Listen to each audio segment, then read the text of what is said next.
Ano po ba ang palagay nyo ginagawa ng mga winners para maging winner sila sa market?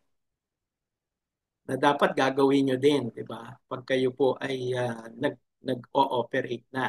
O, sige, Ma'am Flor, can you hear me? O si Ma'am Elizabeth, whoever can open their mic, si Ma'am Jean kasi nagsabi na eh. Well, if you cannot open your microphone, baka po pwedeng i-type. What do you think winners do? Anong ginagawa nila para po maging winner sila sa market or mas piliin sila ng mga customers versus sa mga kalaban nila. Yan, Ma'am Flor, sige po. Um, for me, sir, um, you have to offer them the best service you could offer. Yan. So you offer the best The service. quality. No. 'Di ba? Quality service. Tama po 'yun, no? What about the others? Ano po ang idea niyo? Quality service and master customer service. Yan, tama po. That's why we're here today. 'Di ba, Ma'am Elizabeth? Gusto natin matutunan ng customer service, no? Ang quality service meaning quality laundry, 'di ba? So ang quality laundry naman, we learn by applying the principles of professional laundry. 'Di ba? Doon po 'yun sa ating professional laundry techniques, right?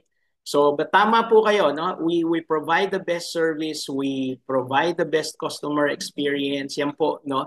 At ang pinaka-importante, yun nabanggit ko na. Winners focus on customer experience, no? So, yung quality po ng service, kung ano man yung kanilang nararamdaman sa loob ng shop natin every time they enter our shop. Sila ba ay feeling important? Sila ba ay feeling welcome? Sila ba ay feeling known? Kilala? Hindi ba? Kilala ba sila doon sa shop nyo ng inyong mga tao because they are addressed by name? Yung mga laundry requirements nila, very unique na ibibigay ba natin? Di ba? May mga special instructions sila na susunod po ba natin? Di ba? So those things, if we can execute smoothly, ay tinatangkilik tayo tuloy ng customer because of that satisfying experience. Kasi pag hindi po nila na-experience yung gusto nila na ma-experience sa shop nyo, definitely maghahanap sila ng iba na baka doon mas maganda ang kanilang matanggap na service. Diba? That's what happens. Okay? Now, why do I know that businesses focus on customer experiences? Kasi po patunay yan ng mga successful businesses that we see around us, no? Katulad po ng anong brand ito? Can you type in anong brand yung logo na yan? What is that brand? Starbucks, Yes, Starbucks. Thank you. What about this one? Dunkin' Donuts, Dunkin' Donuts. Ito po. no brand. 3-in-1 coffee sa tindahan dyan sa kanto. No?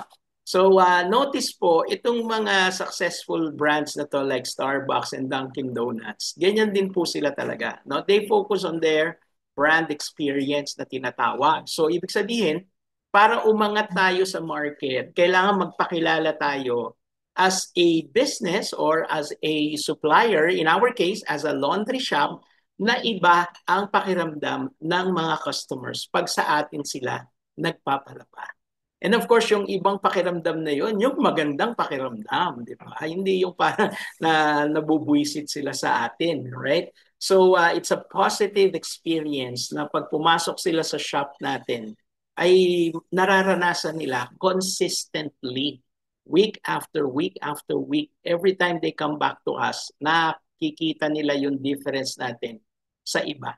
Just like yung mga customers ng Starbucks. So, Starbucks is a very expensive coffee, no? So, pinakamalit ata nila ngayon nasa 150, 160. 'Di ba? Yung regular Americano, I think, is 150, 160. Maliit lang 'yon.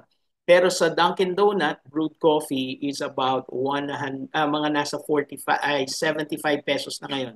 Medyo nagmahal na sila, but still much less than kay Starbucks, no? But customers of Starbucks still buy from them not just because of the coffee, but because of the other things na na-experience nila sa loob ng Starbucks, 'di ba? So, halimbawa, may ka-business meeting ka, malamang sa malamang, hindi mo naman imbitahin lang sa Dunkin', eh. 'Di ba? Chances are, magmi-meeting kayo sa Starbucks, 'di ba? So, parang ganun po, no? Pero kung estudyante ka, naghahanap ka ng area to do your studies and research, ayan. So, malamang, punta ka naman ng Dunkin' Donut, 'di ba? So, at least medyo safe ka pa rin doon, tapos malamig pa rin yung area, at pwedeng mag-aral. So marami mga estudyante, di ba? And of course, yung ating pong generic na 3-in-1 na bibili sa kanto, meron ding purpose yan. No? So yan po very inexpensive at 20 pesos maybe, no? At meron ding certain experience yan for the buyer. No? Halimbawa, nagmamadali ka, papasok ka na sa opisina, hindi ka pa nakapagkape, at habang naghihintay ka ng sasakyan, bumili ka ng 3-in-1 do sa kanto para lang medyo mainitan ng sikmura mo, di ba? So yun lang yung experience na hinahanap mo and you're willing to pay 20 pesos for that, di ba? So ganun po yung ibig nating sabihin na yung mga customers ng mga negosyo ay may hinahanap doon sa mga negosyo na tinatangkilik nila. At pag nakita nila yung hinahanap nila, they keep coming back to that business or they keep on patronizing that shop or business. Okay? So, ganyan po din ang gagawin natin. Gusto natin maging memorable ang experience nila sa laundry shop natin. So,